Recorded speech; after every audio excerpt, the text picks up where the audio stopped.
semua, perkenalkan nama saya Veronica Brupurba. Asal sekolah saya adalah SMK swasta bersama Berastagi, dan saat ini saya adalah seorang mahasiswa semester 4 yang mengambil program studi Sistem Informasi di Universitas Sari Mutiara Indonesia yang ada di Medan. Dan pada kesempatan kali ini melalui video, saya ingin menyampaikan beberapa hal yang termasuk dalam materi mata kuliah Etika Profesi yang diampu oleh Bapak Burhanuddin Namani, MPhil. Langsung saja kita masuk ke dalam materi. Yang pertama, mengenai etika. Secara etimologi, etika berasal dari bahasa Yunani yaitu ethos, yang berarti adat atau kebiasaan, watak, kesusilaan, sikap, cara berpikir, dan akhlak. Etika biasanya berkaitan erat dengan kata moral, yang berarti adat kebiasaan atau cara hidup seseorang dengan melakukan perbuatan yang baik dan menghindari hal-hal yang buruk. Etika dan moral memiliki pengertian yang kurang lebih sama, tetapi dalam kegiatan sehari-hari memiliki perbedaan. Perbedaannya yaitu moral atau moralitas untuk penilaian perbuatan yang dilakukan, sedangkan etika adalah untuk pengkajian sistem nilai-nilai yang berlaku. Jadi etika manusia adalah cara manusia berperilaku, mengetahui hal-hal yang baik dan buruk, berperilaku sesuai dengan norma dan adat. Etika dalam perkembangannya sangat mempengaruhi kehidupan manusia, sehingga fungsi etika dalam profesi ataupun berperilaku sangat banyak. Di antaranya, yang pertama untuk menunjukkan suatu keterampilan berargumentasi secara rasional dan kritis.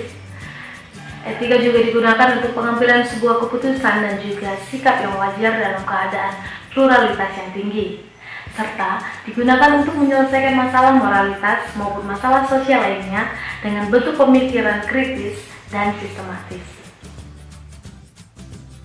Pertanyaannya, mengapa etika itu perlu? Seperti yang sudah kita bahas mengenai pengertian etika dan juga fungsi-fungsi etika sebelumnya, beberapa para ahli juga mengemukakan mengenai pengertian etika, di antaranya sebagai berikut.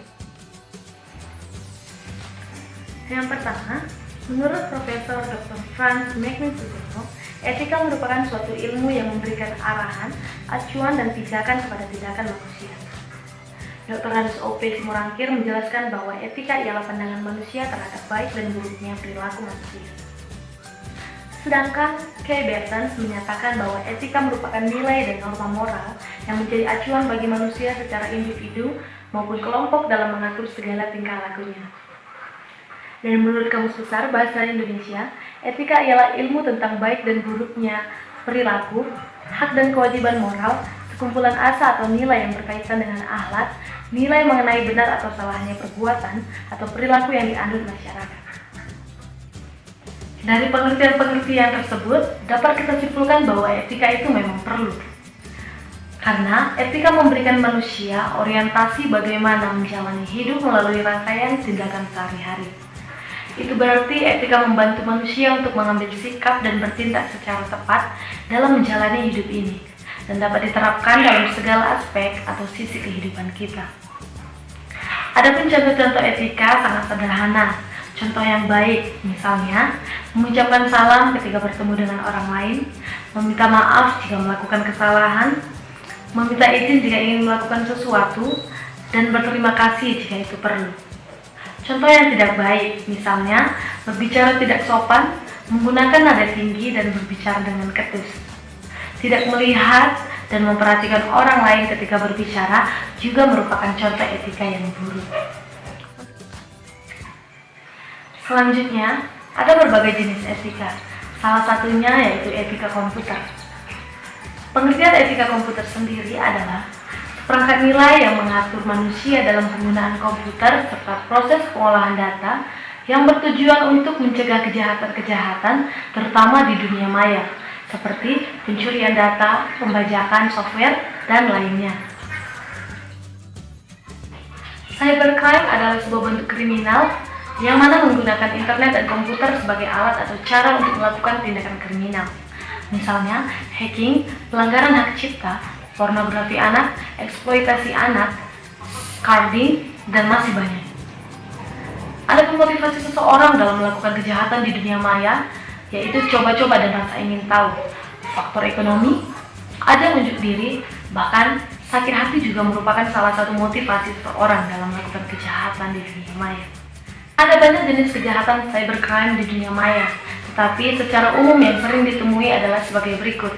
Yang pertama, denial of service atau DOS attack adalah jenis serangan terhadap sebuah komputer atau server dalam jaringan internet dengan cara menghabiskan sumber atau resource yang dimiliki oleh komputer tersebut. Yang kedua, computer virus yang merupakan program komputer yang dapat menggandakan atau menyalin dirinya sendiri dan menyebar. Ketiga, illegal content atau konten ilegal adalah konten yang di dalamnya terdapat informasi yang keliru, melanggar hukum dan tidak cocok untuk dikonsumsi oleh publik. Yang keempat, cyberstalking atau pencurian dunia maya adalah penggunaan internet atau alat elektronik lainnya untuk menghina atau melecehkan seseorang, sekelompok orang, bahkan organisasi. 5. Information warfare atau perang informasi adalah penggunaan dan pengelolaan informasi dalam mengejar keunggulan kompetitif atas lawan. 6. Hacking and cracking adalah menyasar kepada pembajakan akun, hacking website, penyebaran virus dan lainnya dengan tujuan kepuasan diri, kebencian atau memang faktor ekonomi. Contoh yang terakhir adalah carding, adalah tindakan kejahatan yang memanfaatkan kartu kredit dengan menggunakan identitas orang lain.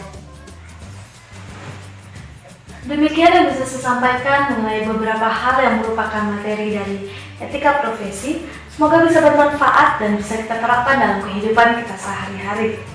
Mohon maaf apabila ada tutur kata yang salah, dan jika teman-teman ingin menyampaikan hal, bisa komen dalam video ini, dan jangan lupa untuk like video ini tentunya. Akhir kata saya mengucapkan terima kasih.